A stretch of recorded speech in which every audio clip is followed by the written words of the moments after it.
तो बात स्टार्ट करते हैं एडमिनिस्ट्रेशन। वैसे हम लोग को एडमिनिस्ट्रेशन पढ़ना चाहिए टिहरी रियासत का, लेकिन हम टिहरी रियासत का एडमिनिस्ट्रेशन ना पढ़ करके पहले गढ़वाल डायनेस्टी का जो एडमिनिस्ट्रेशन है उसको एक बार हम लोग नज़र देखेंगे। कारण अभी तक हम लोगों ने बाकी सब कुमाऊं का, आपका ये गोरखों का, ये सब एडमिनिस्ट्रेशन हम लोग पढ़ चुके हैं, बट जानबूझ करके एक पार्ट रुका हुआ था पवार डायनेस्टी या फिर गढ़वाल का हम लोगों ने एडमिनिस्ट्रेशन, क्यों इसका एक्सटेंशन अब टिहरी रियासत को हमको पढ़ना था। और अब टिहरी रियासत पढ़ेंगे तो बहुत सारी चीज़ें हमको सिमिलर देखने को मिलेगी जो हम पवार डायनेस्टी में देख चुके हैं या फिर जो उनका एडमिनिस्ट्रेशन अब हम देखेंगे, और कुछ चीज़ें चेंजेस पर देखने को मिलेगी। कारण ये चूंकि जो टिहरी रियासत है उस पर प्रभाव ब्रिटिशर्स का सबसे ज़्यादा है, जिसकी वजह से जो ब्रिटिशर के एडमिनिस्ट्रेटिव जो सिस्टम है उस सिस्टम को वो अडॉप्ट करेंगे टिहरी रियासत के राजा। जो पहले से सिस्टम चला रहा था पवार डायनेस्टी का उसको वो हटा देंगे, तो कुछ चीज़ें चलेंगी और कुछ चीज़ें नहीं जुड़ जाएंगी, तो वो आपको एक समझ बन जाएगी। तो उस समझ के लिए पहले हमको गढ़वाल डायनेस्टी या फिर पवार डायनेस्टी का एक पहले सिनेरियो समझना होगा, देन फिर हम लोग टिहरी रियासत को अच्छे से समझ पाएंगे। ठीक है, तो ये एक तरीके से कंपैरिजन वाला टॉपिक हम लोगों का बनता है। मेंस के लिए ही ये इंपॉर्टेंट है। प्री में तो सिर्फ इसके कुछ पॉइंट्स पर क्वेश्चन पूछे जाते हैं कि ये सपोज चांद एक वर्ड है कि इसका क्या काम था, चौकदार इसका क्या काम था, सिर्फ प्री के लिए वो होते हैं। मेंस के लिए उसकी एक हॉलिस्टिक अप्रोच होती है उसकी वर्किंग प्रोसेस से। ठीक है, चलो एक हेडिंग डाल लेते हैं, एडमिनिस्ट्रेशन ऑफ पवार डायनेस्टी या फिर पवार राजवंश का प्रशासन, एडमिनिस्ट्रेशन ऑफ पवार डायनेस्टी। अब जब हम एडमिनिस्ट्रेशन बात कर रहे हैं तो इस एडमिनिस्ट्रेशन के अंदर क्या क्या चीजें छुपी हैं, और हम पवार डायनेस्टी की बात कर रहे हैं तो पवार डायनेस्टी का टाइम ड्यूरेशन हम कब से बात कर रहे हैं भाई। तो पवार डायनेस्टी के राजाओं के बारे में तो हम बात कर चुके हैं। हम लगभग इस पोर्शन को लगभग 800 एडी से 800 एडी से और 1804 तक के टाइम ड्यूरेशन को लेकर के चलते हैं। ठीक है, और इस एडमिनिस्ट्रेशन के अंदर हम लोगों को क्या क्या चीजें देखनी है। तो एडमिनिस्ट्रेशन के अंदर हम एक तो देखेंगे इनका जो ग्राफ था, पॉलिटिकल जो इनका ग्राफ था या फिर जो इनका राजनीतिक तंत्र बना हुआ था। एक तो हम उस पॉलिटिकल मैकेनिज्म को समझने का काम करेंगे इसके अंदर ही।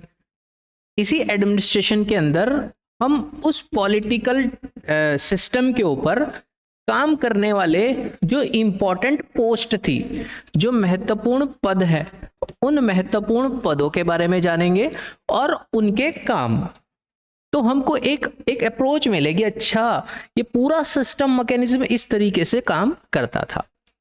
वहीं इसी के साथ हम इस एडमिनिस्ट्रेशन में कुछ चीजों को और जोड़ देंगे जो एडमिनिस्ट्रेशन का पार्ट तो नहीं है, लेकिन हम उसको यहीं पर ही जो एक तरीके से कंप्लीट करने का काम करेंगे। जैसे हम यहीं पर ही कुछ यहाँ की जो आर्थिक व्यवस्था है, जो इनका इकोनॉमिक सिस्टम चलता था, उसको हम यहीं पर ही पढ़ेंगे। हम यहाँ पर इनकी सामाजिक व्यवस्था को भी देखेंगे, जो इनका सोशियो कल्चर था इस जगह का, इस टाइम ड्यूरेशन का। और प्लस लास्ट में एक और पोर्शन बचता है इनका आर्ट एंड कल्चर वाला पोर्शन। आर्ट एंड कल्चर के पोर्शन को हम ब्रेक करेंगे, कारण क्योंकि उसका पूरा एक क्लास में ही हम लोग को कवर करना है, हर चीज कनेक्टिंग के साथ जुड़ी हुई है। तो अभी इस मैकेनिज्म में हम इन 4 इंपॉर्टेंट पॉइंट्स पर बात करेंगे। ठीक है, एक एक पर हम बात करना स्टार्ट करते हैं। चलो सबसे पहले हम अगर बात करते हैं इनका राजनीतिक तंत्र या फिर जो इनका पॉलिटिकल मैकेनिज्म या फिर सिस्टम था। जैसे हम पहले बात करके आ चुके हैं कि यहाँ पर एक राजा हुआ करता था, ठीक है। अब आप समझना, जब कभी राजा अजयपाल से कहानी स्टार्ट हुई थी तो एक छोटा सा गढ़ था। अब वो एक जो गढ़ था, गढ़ कहने का मतलब एक लगभग 10 से 20 या 50 घरों का या ग्रुप एक तरीके से हुआ करता था, जिसको आप पुराने टाइम में हम जब नॉर्थ इंडिया की बेल्ट में पढ़ते हैं तो उसको कबीला बोल देते हैं। तो ऐसे ही अलग अलग कबीले हुआ करते थे, उन कबीलों को समझ लो आप यहाँ पर गढ़ बोल देते हैं। तो ऐसे ही अलग अलग गढ़ हुआ करते थे। उन गढ़ों में एक चांदपुर गढ़ी भी था और उस चांदपुर गढ़ का एक राजा था। उस टाइम राजा अजयपाल से हम बात स्टार्ट कर रहे हैं। अब आप अपने एक गढ़ के अंदर मैकेनिज्म कैसे चला रहे हैं, पहली चीज। सेकंड चीज, अब आपका ये जो मैकेनिज्म जो भी आपने अपने गढ़ के अंदर एस्टेब्लिश किया था, उससे आपकी इकोनॉमी बड़ी पावरफुल हुई, आप आर्थिक रूप से सक्षम हुए, तो आपने सेना के ऊपर इन्वेस्ट किया। आप जब इन दो पिलर्स पर बड़े स्ट्रांग हो जाते हैं तो आप अपने आप को एक्सपेंड करने की कोशिश करते हैं। तो आपने बराबर वाले गढ़ के ऊपर अटैक किया, अब वो भी आपके कंट्रोल में है, लेकिन आपने क्या काम किया कि उस गढ़ का जो राजा था उसको अपने अधीन कर लिया, अपने कंट्रोल कर लिया। और अब उस राजा को राजा ना कह करके ये जो पावरफुल गढ़ का राजा था उसको सामंत बोलने लगा। अब उसको एक लैंड होल्डर की तरीके से देखा जाने लगा, एक जमींदार की तरीके से देखा जाने लगा। अब वो एक सामंत बन गया है, जो अपने आप में इंडिविजुअल एक राजा था, अब वो दूसरे के कंट्रोल में आ गया है। ऐसे ही आपने दूसरे गढ़ पर अटैक किया, आपने एक नया सामंत बनाया। आपने एक और गढ़ पर अटैक किया, आपने एक और अपना सामंत बनाया। तो ऐसे करके आपने बहुत सारे गढ़ों को अपने कंट्रोल में किया और सबको जीत करके अपना सामंत बनाते चले गए। इन सामंत की कुछ जिम्मेदारियां सौंप दी। क्या आपके पास भाई सेना भी है और आप अपने इन 20, 30, 50 घरों से, अपने रीजन से या फिर 2, 4, 5, 10 गांव से टैक्स कलेक्ट करते हैं, तो उसका एक हिस्सा यहां के खर्चे के लिए रखिए और एक हिस्सा हमारे पास भेज दीजिए। आपका काम अब यह है। तो अब एक मैकेनिज्म जनरेट होता है। अभी तक आप एक इंडिविजुअल थे, अब आपके अंडर में कई सारे सामंत बनते चले गए। तो मैं आपको जो कहानी स्टार्ट करूंगा, वो कहानी जब ये कई सारे सामंत एक गढ़ के अंडर हो जाते हैं, तब वो कैसे मैकेनिज्म बन के तैयार किया, कैसा मैकेनिज्म तैयार किया जो इतने लंबे समय तक सस्टेन रहा, हम उससे बात स्टार्ट करेंगे, ना कि इंडिविजुअल एक गढ़ के टाइम में जब उनका मैकेनिज्म चलता था। ठीक है, अब आप थोड़ी सी बात समझना। आप अपने एक गढ़ के राजा थे, अब आपके कंट्रोल में कई सारे गढ़ आ गए। कई सारे गढ़ आ गए तो सपोज ए नाम का ये राजा अपने गढ़ का था, ये बी नाम का, ये सी, ये डी, ये ई, अलग अलग राजा अपने गढ़ों के राजा थे। अब ये अलग राजा ना कह करके अब ये क्या हो गए, ये सामंत हो गए। इनको आप अब सामंत बोलने लगे। इस सामंत को आने वाले टाइम में आप अलग अलग जगह से नाम अलग अलग उठा लेते हैं। जैसे चूंकि इन्हीं के ही बराबर में यहां कुमाऊं की डायनेस्टी चल रही थी और मैंने आपको बताया था कि कुमाऊं के अंदर जो जमीन का मालिक था उसको आप क्या बोलते थे, थातवान बोलते थे। कई बारी आप उसको सयाना भी बोलते थे और कई बारी आप उसको कमीण भी बोलते थे। ये कौन थे? ये वो लोग थे जो कौन थे, जो जमीन के मालिक थे, लैंड होल्डर्स थे। तो ये जो टर्मोलॉजीज थी जो कुमाऊं के अंदर बहुत ज्यादा मात्रा में मतलब जानी जाती थी, तो अब इन्हीं टर्मोलॉजीज का यूज इधर गढ़वाल के अंदर भी किया जाने लगा और इन्हीं सामंतों को दूसरे नामों से जाना जाने लगा। कई बारी आप इस सामंत को थातवान बोलते थे, कई बारी आप इसी सामंत को सयाना भी बोल देंगे, और कई बारी आप इसको कमीण के नाम से भी जानेंगे, और कई बारी आप इसको सामंत भी बोल देते हैं। इंग्लिश में अगर एक टर्म यूज करें तो आप ये भाई ये एक जमीन के मालिक हैं, लैंड होल्डर्स हैं, ठीक है। अब एक टाइम तक तो ये था कि इस जमीन का मालिक यही है, राजा सिर्फ यहां से टैक्स लेने का हकदार था।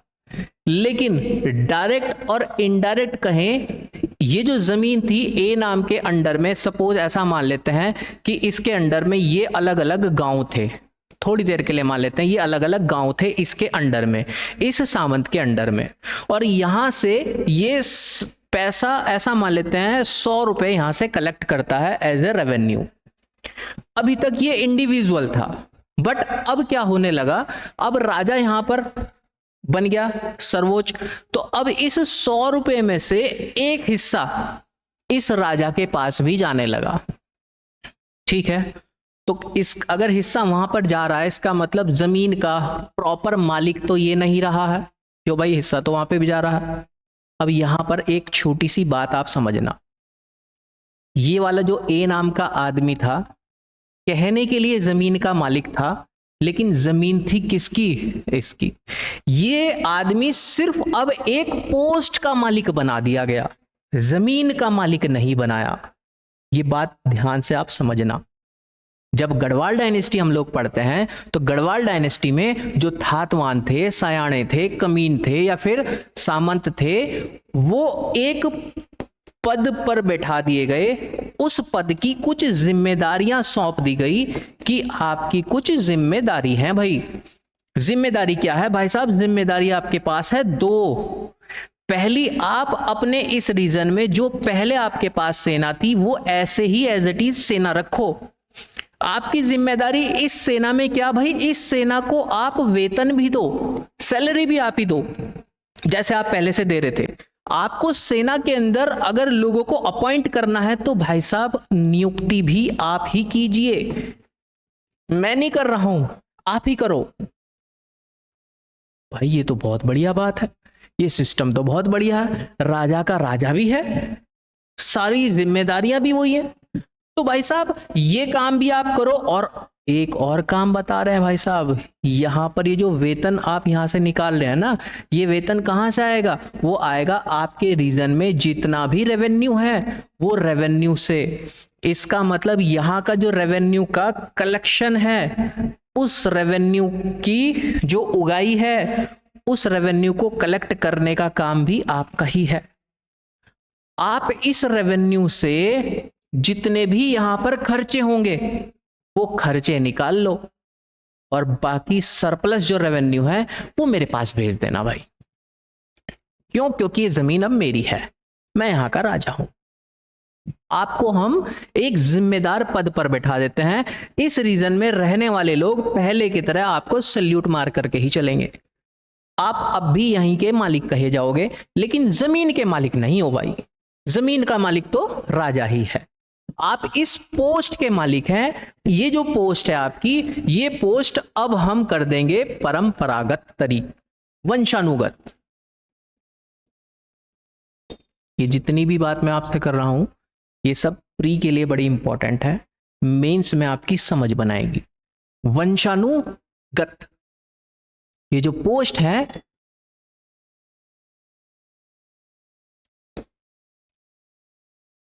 अरे मैं फिर दोबारा, मिट जाओ भाई।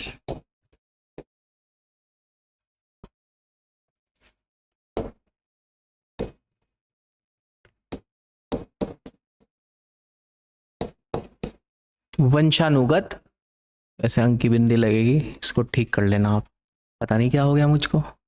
चलो, तो अब इनके टाइम में ये जो जमीन का मालिक था, जिसको आप थातवान बोल रहे हैं, सयाने बोल रहे हैं, कमीन बोल रहे हैं, क्या सामंत बोल रहे हैं, वो एक पोस्ट का मालिक बैठ गया।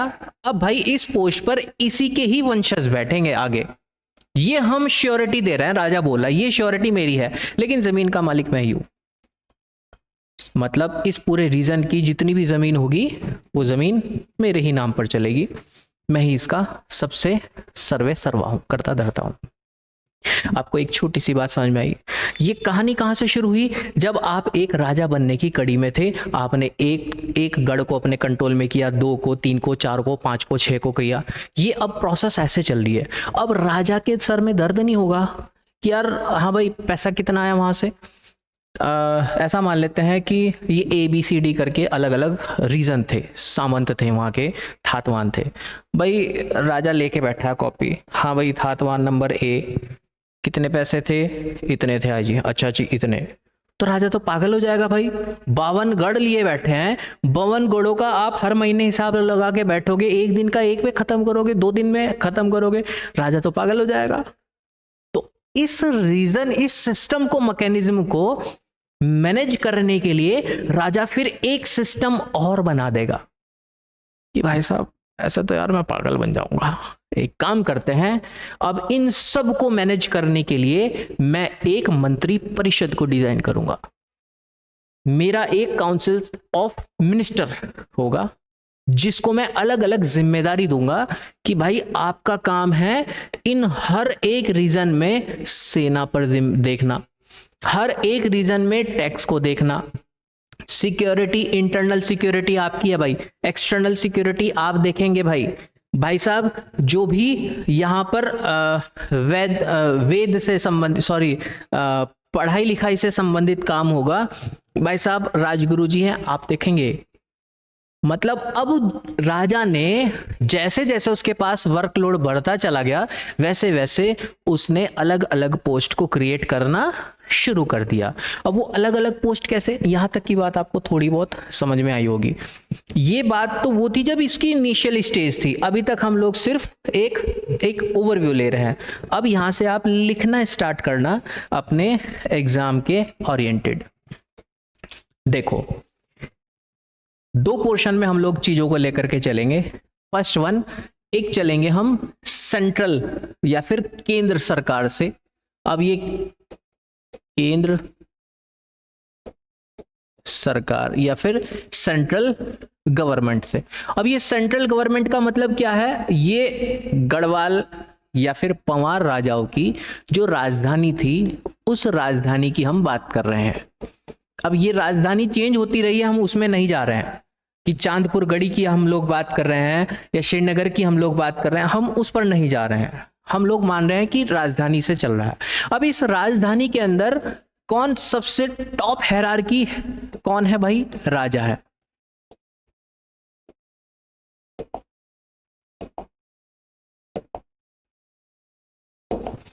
टॉप हायरार्की कौन है भाई? राजा है यहां पर, राजा। और राजा कौन है? बिल्कुल सबसे सर्वोच्च है, सबसे सुप्रीम है राजा। अब ये सबसे सुप्रीम किस चीज के ऊपर है भाई? आपको सुप्रीमेसी क्यों है? आपके पास एक पूरा मंत्री परिषद है,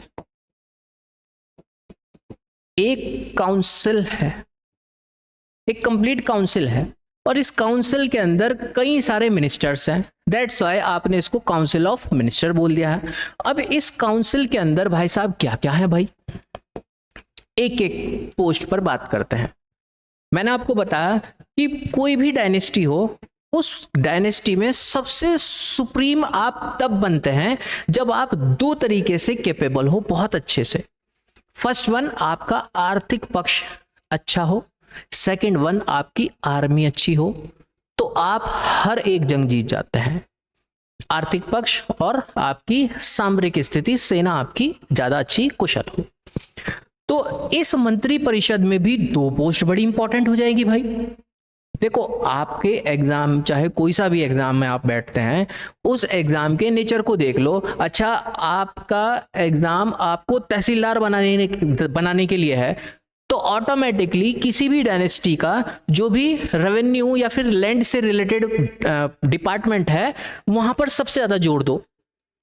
आपको लगता है कि यार मेरा ये एग्जाम मुझको पुलिस प्रशासन की तरफ लेकर के जा रहा है, तो आपका वो एग्जाम उसमें जितना भी security, internal security, external security वाला जितना भी मैटर है उसको सबसे ज्यादा स्ट्रॉन्ग कर लो। और बहुत से तो एग्जाम ऐसा आता है जिसमें हर एक रेवेन्यू से रिलेटेड भी है और आपकी सिक्योरिटी से रिलेटेड भी है, तो आपको सब कुछ पढ़ना पड़ता है जो आप पढ़ रहे हैं, है ना। लेकिन मैं आपको वो बात बता रहा हूं, अब कुछ पर्टिकुलर एग्जाम भी होते हैं जो स्पेशल कुछ विभाग के ही होते हैं, तो वहां आपको उस समझ पर काम करना है, ठीक है। अब यहां पर मंत्री परिषद में आपको दो बड़े इंपॉर्टेंट पोस्ट पर सबसे ज्यादा ध्यान देना है। एक आपका राजस्व या फिर रेवेन्यू, और दूसरी आपकी आर्मी या फिर सेना। दो बड़ी पोस्ट। बाकी सब तो आप इन सब चीजों के छोटे छोटे वर्क को मैनेज करने वाले लोगों को देखते हैं। पहले हम इनकी बात करते हैं, देन फिर हम लोग आगे की तरफ मूव ऑन करेंगे। मैंने आपको बताया कि ये तो सेंटर की तरफ चलता है, और ऐसे ही इस तरफ जब हम लोग देखते हैं तो ये अलग अलग कहां पर, अलग अलग प्रांतों में चलता है। अब यहां प्रांत तो हम बोलेंगे नहीं, तो क्या बोलेंगे, अलग अलग गढ़ों के अंदर चलेगा। लेकिन गढ़ हम तब तक सही बोलेंगे जब तक इनकी संख्याएं कम थी। आने वाले जैसा टाइम धीरे धीरे बढ़ता चला गया था, राजा ने इन सब गढ़ों को, दो गढ़ों को मिलाकर के एक पार्ट बना दिया, चार गढ़ों को मिलाकर के एक अलग पार्ट बना दिया, उधर से 6 गढ़ों को मिलाकर के एक पार्ट बना दिया। अब राजा ने अपने एडमिनिस्ट्रेशन को और स्मूथ करने के लिए, बहुत अच्छा सुचारू रूप से चलाने के लिए, उन गढ़ों को भी अलग अलग जो डिवाइड थे उनको एक करना शुरू कर दिया था। और उनको एक करके क्या कुछ नाम दिया गया होगा कि जैसा मान लेते हैं कि भाई 5 गढ़ हैं, इन 5 गढ़ का एक परगना है। मतलब गढ़ के ऊपर क्या बना दिए, एक यूनिट, परगना। समझे? तो ऐसे राजा ने उन अलग अलग गढ़ों को शब्द ही हटा दिया धीरे धीरे करके, और एक नई डिक्शनरी पेश कर दी। क्यों? उस टाइम जो गढ़वाल डायनेस्टी आप लोग देखते हैं, गढ़वाल डायनेस्टी के एडमिनिस्ट्रेशन के ऊपर सबसे ज्यादा जो प्रभाव था मुगल डायनेस्टी का था। उस तरफ नॉर्थ इंडिया में मुगल डायनेस्टी, तो मुगल डायनेस्टी की जैसी हायरार्की थी ऐसी हायरार्की को यहां पर भी इंप्लीमेंट करने का प्रयास किया गया था, जिसकी वजह से यहां आप इस एडमिनिस्ट्रेटिव तंत्र के अंदर गढ़ शब्द नहीं देखते हैं। उस गढ़ शब्द को धीरे धीरे से डिक्शनरी से बाहर कर दिया और उन शब्दों को इंप्लीमेंट कर दिया जो आपको नॉर्थ इंडिया में देखने को मिलते थे, जैसे गांव, पट्टी, परगना या फिर राज्य, ऐसे शब्दों का आप लोग प्रयोग करते हैं। तो वही चीज हमको यहां पर देखने को मिलती है। तो इस तरफ जब हम लोग आते हैं तो यहां सबसे टॉप पर तो क्या है, राज्य है, कंप्लीट। वो राज्य का मालिक कौन है, राजा है। अब राजा ने अपने इस राज्य को अलग अलग छोटे छोटे पार्ट में डिवाइड कर दिया, जिसमें एक बना परगना। परगना को भी डिवाइड कर दिया किसमें, पट्टी में। पट्टी को भी अलग अलग पार्ट में डिवाइड कर दिया और पट्टी को डिवाइड किया गांव में। तो ये एक ऐसा सिस्टम अलग अलग रीजन में कर दिया। अब इन पूरे सिस्टम को, मैकेनिज्म देखने के लिए राजा ने अपनी कैपिटल में एक मंत्री परिषद डिजाइन कर दी। उस मंत्री परिषद में अलग अलग व्यक्ति को इन सब को मैनेज करने के लिए अलग अलग काम दे दिए, क्योंकि राजा को तो अपनी हेडेक दूर करनी थी। तो अब उसमें अगर इन सब के रेवेन्यू की बात की जाए, एक गांव से लेकर के पट्टी, पट्टी से परगना तक, इन सब का रेवेन्यू का एक डिपार्टमेंट कहां जाएगा भाई, रेवेन्यू का एक डिपार्टमेंट कैपिटल में है भाई। क्लियर है? और उस रेवेन्यू डिपार्टमेंट पर अब हम बात करते हैं। रेवेन्यू डिपार्टमेंट का मतलब यहां पर क्या है। देखो, जब हम स्पेशली रेवेन्यू डिपार्टमेंट के बारे में बात करते हैं तो यहाँ रेवेन्यू डिपार्टमेंट या फिर राजस्व विभाग, उसको राजस्व विभाग ना कह करके एक स्पेशल नाम दिया गया है, दस्तरी। ये नाम आप लोग ध्यान रखना। रेवेन्यू की बात अगर हम लोग कर रहे हैं तो रेवेन्यू का मतलब यहां पर दस्तरी विभाग से है, दस्तरी डिपार्टमेंट से है, दस्तरी डिपार्टमेंट। इसको आप कहीं दस्तरी तो कहीं आप इसको पढ़ते हैं दफ्तरी, दफ्तरी। अब ये दस्तरी और दफ्तरी में क्या मतलब भाई, समझ से में नहीं आ रहा हमारा। देखो दस्तरी तो एक जो वर्ड है वो ऐसा होता है ना कि एक शब्द निकल के और उस शब्द का अब धीरे धीरे ट्रांसलेशन होता चला गया और वो अब बिगड़ के कुछ और ही बन गया, जो स्टार्टिंग में शुरू हुआ था वो नहीं रहा। ये दस्तरी कुछ ऐसा ही है।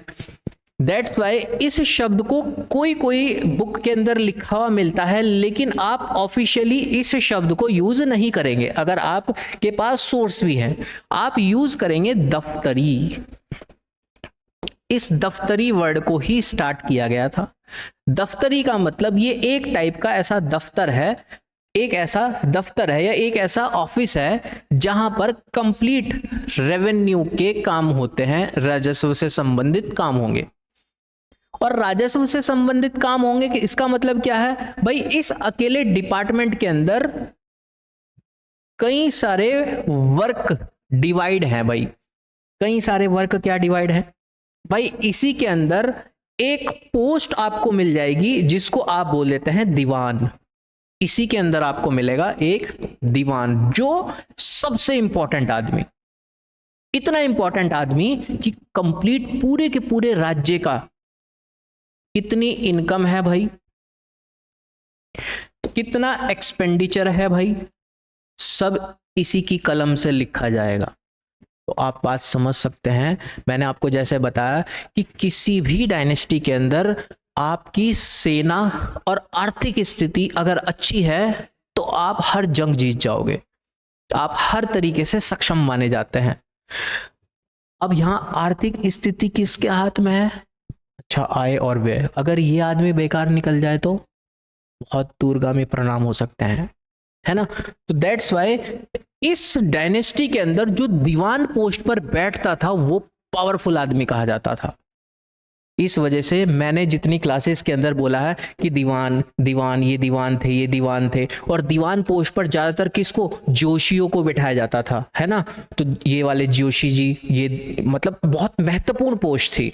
तो अब आप उस दीवान का एक सेंस समझ रहे होंगे कि कितनी इंपॉर्टेंट पोस्ट है यहाँ पर। इस दफ्तर के अंदर ही था ये। अब इस दफ्तर के अंदर सिर्फ दीवान ही नहीं, इस दफ्तर के अंदर और भी काम होते थे। जैसे जो राजा होते थे, राजा को अगर अपनी कोई भी बात अपनी प्रजा के लिए कहनी है तो इसी दफ्तर विभाग से ही वो बात आगे की तरफ जाती थी। मतलब राजा डायरेक्ट नहीं बोल रहा है किसी को, राजा ने दफ्तर विभाग के किसी कर्मचारी को बुलाया कि भाई, कर्मचारी क्या, आमतौर पर दीवान ही होता था, कि भाई मेरा ये एक संदेश है और इसको सर्कुलेट कर दो। मतलब अब इस दफ्तरी विभाग के मैं आपको काम बता रहा हूं, अब ये संदेश कहां जाएगा? वही परगना, पट्टी, गांव, सब जगह तक जाएगा। ये एक हायरार्की, एक मैकेनिज्म इस तरीके से ये चलाएंगे। तो अब इसमें 1 2 3 करके इस दफ्तरी के काम क्या क्या है वो देख लेते हैं। जैसे जो राजा होते थे, राजा के आदेश जितने भी होते थे वो सब के सब इसी के माध्यम से रेगुलेट हुआ करते थे।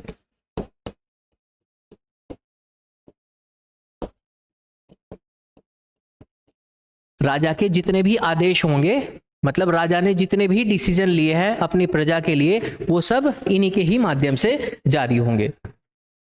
यही वो डिपार्टमेंट है जिसके माध्यम से जो इंपॉर्टेंट पोस्ट होंगी, राज्य की जितने भी महत्वपूर्ण पोस्ट होंगी, उन महत्वपूर्ण पोस्ट पर जो भी निर्णय लिए जाएंगे, जैसे कि भाई साहब ये ए नाम की पोस्ट है, इस पोस्ट पर ये बी नाम के आदमी बैठे हैं, भाई इनको हटा देते हैं, और सी नाम के आदमी को बिठा देते हैं। तो ये एक निर्णय लिया गया है। निर्णय कहां लिया है? मंत्री परिषद ने, सबने मिलकर के सलाह दी है और फाइनल डिसीजन किसने दिया है? राजा ने। अब राजा ने बोल दिया हाँ भाई ठीक है, बी को हटाओ और सी को बिठा देते हैं इस ए नाम की पोस्ट पर। अब ये जो अब राजा ने आदेश दिया है, अब ये कहां से जाएगा, सर्कुलेट होगा, कहां से इंप्लीमेंट होगा? इसी दफ्तरी से। फाइनली डिसीजन किसका आ रहा है? राजा का। तो इस राजा के आदेश के अंदर आमतौर पर क्या क्या चीजें छुपी रहा करती थी, जैसे कोई भी अगर कर्मचारी है, कोई भी अधिकारी है, कोई भी ऑफिसर है, उसका अपॉइंटमेंट, उसकी नियुक्ति, भाई उसका ट्रांसफर, उसको एक जगह से दूसरी जगह पर उठा करके भेज दिया, उसका ट्रांसफर भी भाई छुपा हुआ है। भाई किसी को अगर पुरस्कार देना है, बहुत अच्छा काम किया है, प्राइज देना है, भाई ठीक है। किसी को भाई पनिशमेंट देनी है, तो भाई ठीक है। डिसीजन कहां से निकल करके आ रहे हैं? राजा के। और वो डिसीजन सर्कुलेट कहां से हो रहे हैं? इस दफ्तर विभाग से। तो काफी इंपॉर्टेंट विभाग है। और इस इंपॉर्टेंट विभाग में एक इंपॉर्टेंट आदमी बैठा है, दीवान, जिसके माध्यम से सारी चीजें रेगुलेट हो रही हैं। बात क्लियर है? तो अब राजा अगर कोई बड़ा निर्णय लेगा, कोई बड़ी डिसीजन लेगा, तो राजा क्या काम करेगा भाई? राजा अपनी काउंसिल को बिठाएगा कि भाई ये समस्या है और आप मुझे अपने अपने सुझाव दीजिए, क्या क्या हम लोग कर सकते हैं। तो उस काउंसिल ऑफ मिनिस्टर में सब लोग अपने अपने राय रखेंगे और फिर राजा उन सब की राय सुनने के बाद अपनी राय देगा, हम ऐसे करेंगे, ठीक है। तो ये एक इंपॉर्टेंट विभाग है। ऐसे ही इस काउंसिल ऑफ मिनिस्टर के अंदर और भी लोग हैं। सेना पर बात कर लेते हैं थोड़ी सी। देखो, जो आर्मी होती थी, सेना जो होती थी, सेना दो टाइप की हुआ करती थी। यहां पर इसको ना हम आगे लिख लेते हैं।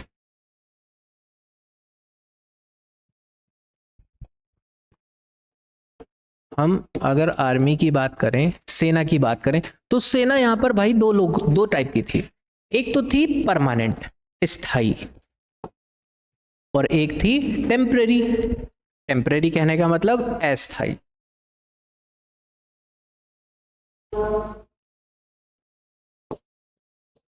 अस्थायी। अब परमानेंट और टेम्परेरी ये कैसे हो सकता है भाई? हो सकता है, पहली चीज तो आप ये समझना, जो अस्थायी सेना होती थी, अस्थायी सेना का मतलब यह है कि इसको हटाया भी जा सकता है और रखा भी जा सकता है। और हटाया कब जाएगा? जब जरूरत नहीं है। और रखा कब जाएगा? जब जरूरत है। इसका मतलब एक ऐसी सेना जो सिर्फ और सिर्फ जो युद्ध की कंडीशन होती थी, उस कंडीशन में ही अपॉइंट की जाती थी। बाकी नॉर्मल जो डेज हुआ करते थे उसमें इसकी जरूरत नहीं थी। अस्थायी सेना का गठन किया जाता था युद्ध के दौरान। और ये जो अस्थायी सेना हुआ करती थी, इसको कुछ लिमिटेड वेतन, कोई टेम्परेरी सैलरी, या फिर जो लूट का माल हुआ करता था, उस लूट के माल का शेयर बेस, मतलब भाई इतना, अगर हमने 100 रुपए वहां से लूटे तो भाई हम आप लोगों को 20 रुपए देंगे, उसके बेस पर भी जाती थी। प्लस कि अगर हमने वो रीजन जीत लिया तो उस रीजन की उस वाली पर्टिकुलर जमीन पर आपको एक जागीर दे दी जाएगी इस बेस पर। प्लस कई बार तो ऐसा भी होता था कि आपको 1 माह का खाने का सामान दिया जाएगा, चावल दिया जाएगा, या 2 महीने का खाने का सामान दिया जाएगा। इस बेसिस पर ये टेम्परेरी एक सेना का गठन किया जाता था। और ये जो सेना होती थी कहां से होती थी? ये अलग अलग गांव से हुआ करती थी। और इस सेना को संगठित करने का जो काम होता था उस गांव के प्रधान का हुआ करता था। जो उस गांव का प्रधान है। और मजे की बात यह है कि गांव का प्रधान भी टेम्परेरी है, अस्थाई है, इसको भी कभी भी हटाया जा सकता है। मतलब एक ऐसे आदमी को आप कह रहे हैं जिसका खुद का पता नहीं, और वो एक ऐसी टेम्परेरी सेना को अपॉइंट करने के लिए भेज दिया। क्यों? क्योंकि उस टाइम युद्ध की कंडीशन है, युद्ध की कंडीशन में आपको जिम्मेदारी दे दी है भाई, अच्छे से निभाना। अच्छे से निभाओगे तो आपका टेन्योर बढ़ता चला जाएगा, नहीं तो भाई साहब आपको हटा देंगे हम। बात समझे? हर एक कड़ी किसी ना किसी कारण के साथ जोड़ दी गई। तो एक अस्थायी सेना आज, अच्छा ये जो अस्थायी सेना थी अब ये क्या करेगी भाई? तो भाई पहले इसकी ट्रेनिंग भी तो होगी, प्रशिक्षण। बिना ट्रेनिंग के क्या लड़ लेगी ये सेना? और ट्रेनिंग में क्या ट्रेनिंग दिलवाओगे भाई? तो भाई साहब इस ट्रेनिंग में 2-3 चीजों की ट्रेनिंग होगी, जिसमें सबसे इंपॉर्टेंट हुआ करती थी ट्रेनिंग पत्थर प्रशिक्षण, स्टोन, पत्थरों का युद्ध। पत्थर बहुत है अपने उत्तराखंड के अंदर कि भाई साहब देखो, अगर हमारे पास कुछ भी ना बचा, तो आपके पास भाला भी ना हुआ, तीर भी नहीं हुआ, बाण भी नहीं हुआ, तो भाई साहब पत्थर का यूज करना है। पत्थर का यूज कैसे करना, उसके अलग से भाई साहब ट्रेनर हुआ करते थे कि पत्थरों का युद्ध कैसे करना है। तो प्रशिक्षण पत्थर का, प्लस तीर चलाने का, बाण चलाने का, तीर बाण, तलवार चलाने का, और कई कई बार तो इन लोगों को बंदूक चलाने का भी प्रशिक्षण दिया जाता था, ट्रेनिंग दी जाती थी। ठीक है, प्लस बाकी खुद की कैसे रक्षा करनी है, सुरक्षा करनी है, वो सब चीज उसके अंदर इंक्लूड थी। बट इंपॉर्टेंट जो चीजें थी, ट्रेनिंग किस हिसाब से इनकी हुआ करती थी, वो ये है। तो एक तो रही अस्थायी सेना जो सिर्फ और सिर्फ युद्ध के रूप में है, आपको हम ये देंगे, जिस पर भी उस टाइम बात बने, क्योंकि ये डिपेंड करता था, वेरी करता था। आप बिल्कुल बहुत अच्छे से जगह पर जा रहे हैं अटैक करने के लिए, जहां बहुत अच्छी धन संपदा वगैरह है, तो लालच अलग होगा। और आप जा ही ऐसे रीजन में हो जहां पर है ही कुछ नहीं, तो लालच अलग होगा, है ना। तो ये डिपेंड करता था कैसा है। और जो ट्रेनिंग है भाई, इसके बदले हमको ये चाहिए, और वहां पर अपना जो है अच्छा सा आपको प्रदर्शन दिखाना है, ये चीज। अब दूसरी सेना होती थी स्थायी, परमानेंट। अब ये जो परमानेंट सेना हुआ करती थी, इस परमानेंट सेना को सारी की सारी ट्रेनिंग्स यही मिलती थी, लेकिन इसको 2 चीजों के बेस पर रखा जाता था जो इसकी सैलरी होती थी। या तो इसको मिलता था वेतन कैश, या मिलती थी इसको जागीर। जागीर मतलब जमीन, जमीन मतलब जिसको थात बोलते हैं। और एक जो जमीन आपने इस परमानेंट अपने सैनिक को दे दी, तो उस जमीन पर जो रेवेन्यू कलेक्ट होता था, अब वो रेवेन्यू कलेक्ट नहीं होगा। वही रेवेन्यू इस थात पर जो है वो उस कर्मचारी को जाएगा, वही उसकी सैलरी मान ली जाएगी। क्लियर है? और इसकी जो ट्रेनिंग होती थी, ट्रेनिंग भी इसकी एज इट इज ऐसे ही बंदूकों की, तोप की, पत्थरों की, तलवारबाजी, बाण, या फिर जहर वाले बाण भी हुआ करते थे उस टाइम, तीर बाण, भाला, ऐसी ही इनकी ट्रेनिंग्स वगैरह हुआ करती थी। ये थोड़े से ज्यादा कुशल हुआ करते थे, क्योंकि आप 24 घंटे एक ही माहौल में रह रहे हैं, तो आपको बहुत कुछ सीखने को मिलेगा। ठीक है, दैट्स वाई इनको, वो जो अस्थायी लोग होते थे उनमें से ही छांट करके कुछ लोगों को परमानेंट कर दिया जाता था। तो ये 2 टाइप के लोग होते थे। अब इन 2 टाइप की सेना के ऊपर काम करने वाले लोग भी होते थे, जो होते थे परमानेंट। और वही परमानेंट आदमी कौन कहे जाएंगे? राजा की मंत्री परिषद के हिस्से कहे जाएंगे। ठीक है, चलो अब एक पहले छोटी सी बात आप समझना। एक गांव यहां पर देखते हैं,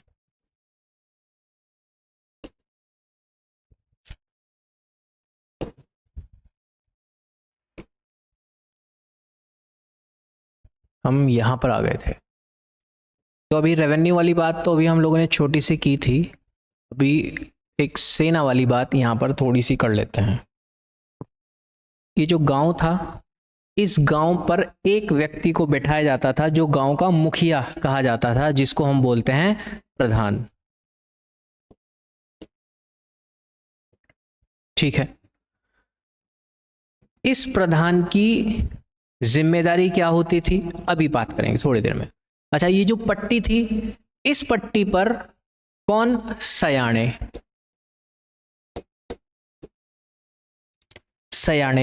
या फिर हम कह देते हैं थोकदार।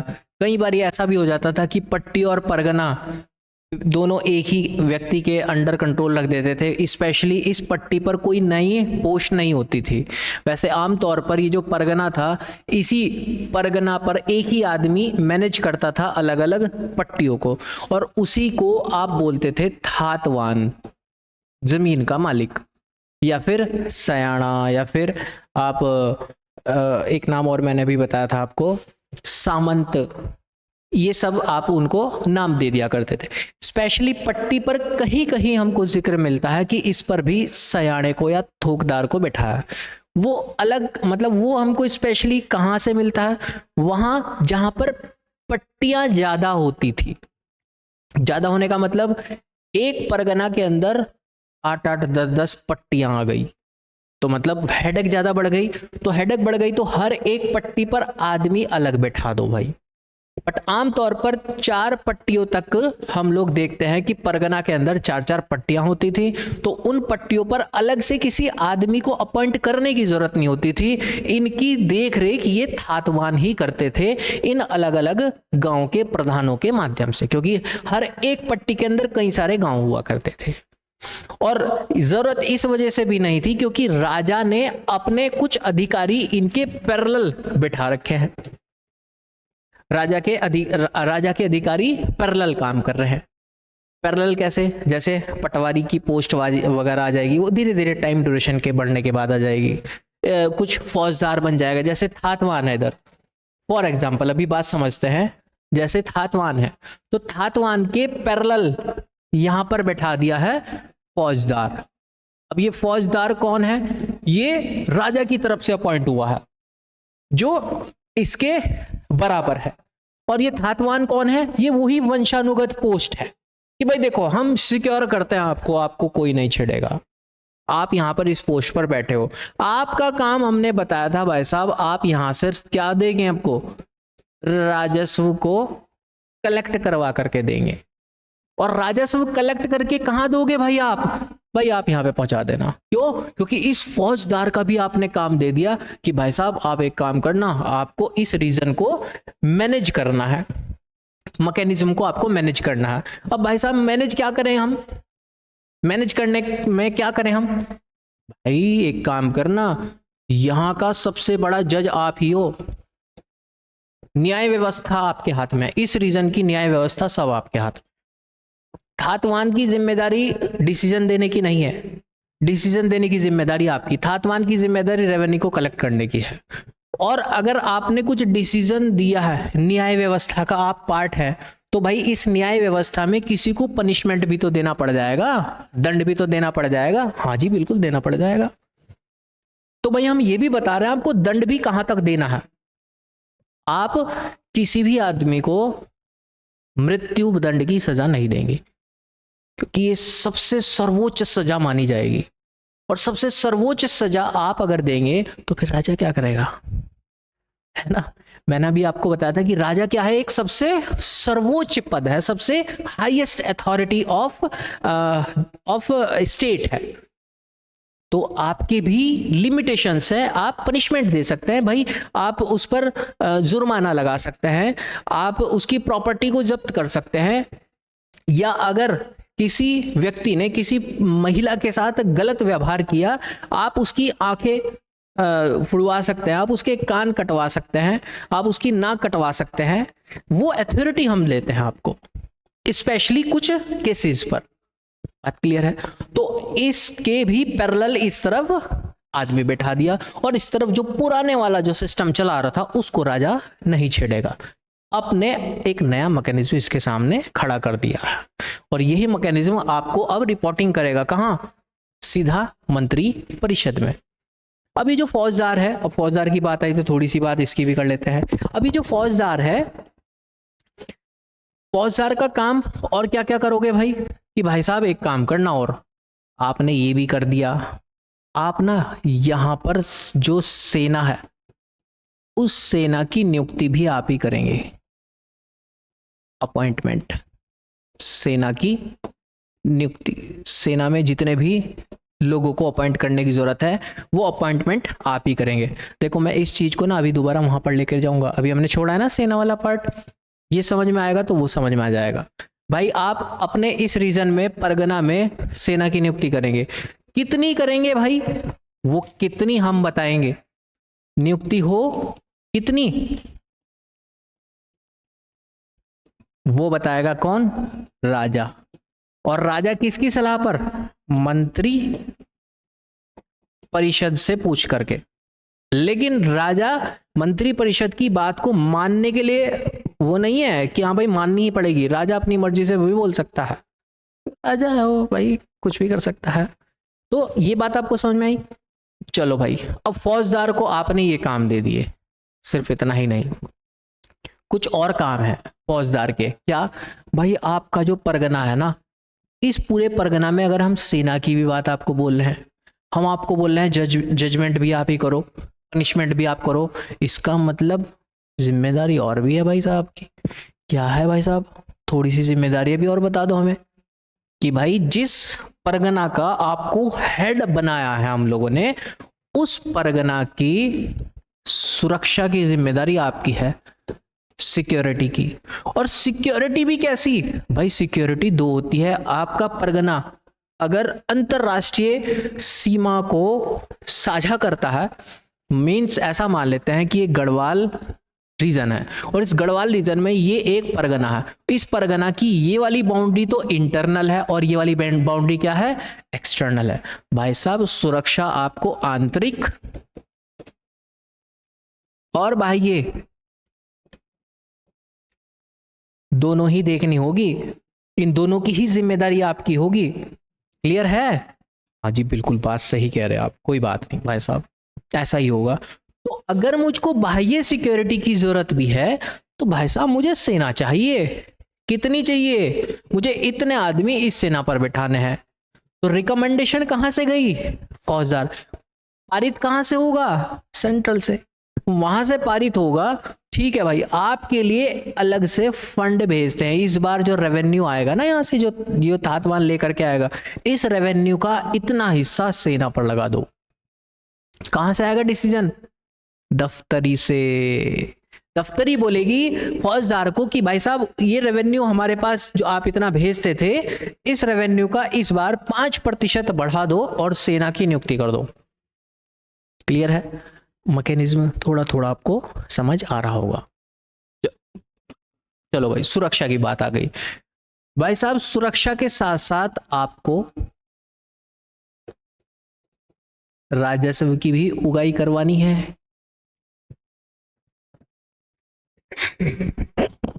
सॉरी, आपको रेवेन्यू के साथ साथ जो राजस्व की उगाही भी करवानी है, रेवेन्यू भी आपको यहां पर जनरेट करवाना है। भाई साहब यार मैं ये ऐसे कैसे कर सकता हूं? रेवेन्यू तो आपने बोल दिया कि तातवान करेगा वसूली, और आप मुझे भी कह रहे हैं वसूली करें। अरे भाई टेंशन मत लो, टेंशन मत। फौजदार साहब टेंशन में आ गए, टेंशन नहीं ले रही। तो फिर भाई साहब आपने दो दो जगह क्यों बोल दिया एक ही काम को? भाई हम ये बोल रहे हैं इस रीजन में ये रेवेन्यू बढ़ाया और कैसे जा सकता है? बढ़ाया कैसे जा सकता है मतलब कि भाई साहब आपके इस रीजन में जो जमीन पड़ी है ना, जो यहाँ पर लैंड है, जो थात है, जो जमीन है, इस जमीन पर ज्यादा से ज्यादा आपको क्या करवानी है? कृषि, एग्रीकल्चर। जितना ज्यादा से ज्यादा आप एग्रीकल्चर करवाओगे, खेती करवाओगे, और जितना ज्यादा से ज्यादा आप यहाँ पर आर्थिक क्रियाओं को बढ़ावा देंगे, दिलवाएंगे, उतना रेवेन्यू ज्यादा कलेक्ट होगा। कलेक्ट आपको नहीं करना है, वो कर रहा है। आपको तो ये देखना है कि कैसे ये चीजें बढ़ावा हो, और आर्थिक स्थिति तब बढ़िया होगी जब आप यहां पर सुरक्षा अच्छी देंगे। भाई आपने यहां पर जंगलों से हनी या फिर शहद को निकलवा करके एक्सपोर्ट करना है, लेकिन एक्सपोर्ट जैसे ही करने जाए बीच में लुटेरे लूट लेते हैं। आपको यहां से जड़ी बूटियां उठानी है और एक्सपोर्ट करनी है, आपको यहां से बांस बैम्बो निकालने हैं और एक्सपोर्ट करने हैं, आपको यहां से जो डेयरी प्रोडक्ट हैं वो उठाने हैं और एक्सपोर्ट करवाने हैं, और लेकिन सुरक्षा है नहीं, तो भाई साहब कैसे होगा? तो वो चीजें आपको देखनी है। ठीक है बाबूजी, ठीक है बाबूजी, मैं समझ गया, लेकिन मुझे एक बात बता दो, आप मुझे सारी जिम्मेदारी दे रहे हो, लेकिन भाई साहब यहाँ के तो सड़कें बहुत बेकार हैं, सड़क बहुत बेकार है, तो मुझे आप सड़क बनाने का सिस्टम बता दो, सड़क नहीं मैं बनवाऊंगा। तो भाई ठीक है, आप हमको यहाँ पर प्रॉब्लम्स गिनवाते चले जाओ, उन प्रॉब्लम्स का समाधान हम करेंगे। अब देखो यहीं से ही पॉइंट्स निकलेंगे, क्या? यातायात। अब यातायात है तो किसी और को जिम्मेदारी दे देंगे, भाई देखो आपकी जिम्मेदारी है वहां पर सड़कों का ठीक ठाक से सिस्टम देखना है, आपकी जिम्मेदारी है हर सड़क पे हर 10 मील के आसपास आपको एक ऐसा स्थान भी बनाना है जहां कोई अगर दूर से अपना सामान लेकर के आ रहा है तो उसको रुकने का एक प्रबंध बन जाए, एक सराय जिसको बोल देते हैं, वो भी आपको काम करना है भाई। तो अब यहां से बहुत सारी चीजें निकल करके आनी स्टार्ट हो जाएगी। तो फौजदार को आपने ये काम दिए, अब उस काम से कुछ आपके सामने चैलेंज आएंगे, अब उन चैलेंज को दूर करने के लिए उस तरफ मंत्री परिषद में कुछ लोगों को बढ़ा देंगे आप, ठीक है? जैसे मैंने आपको बताया सिक्योरिटी, तो अब सिक्योरिटी हर एक परगना के अंदर तो बन गई। भाई राजा के महल की सिक्योरिटी कौन करेगा? परगनाओं की तो चल रही है।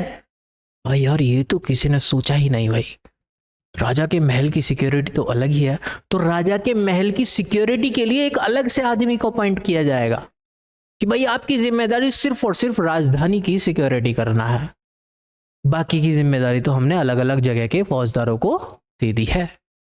बात क्लियर है? तो अभी तक मैंने आपको सिर्फ एक सिनेरियो बताया है इसके सिक्योरिटी का, इसके मैनेज का, ठीक है? 5 मिनट का ब्रेक ले लेते हैं और फिर इसके बाद इसको कंटिन्यू करते हैं, ठीक है? चलो।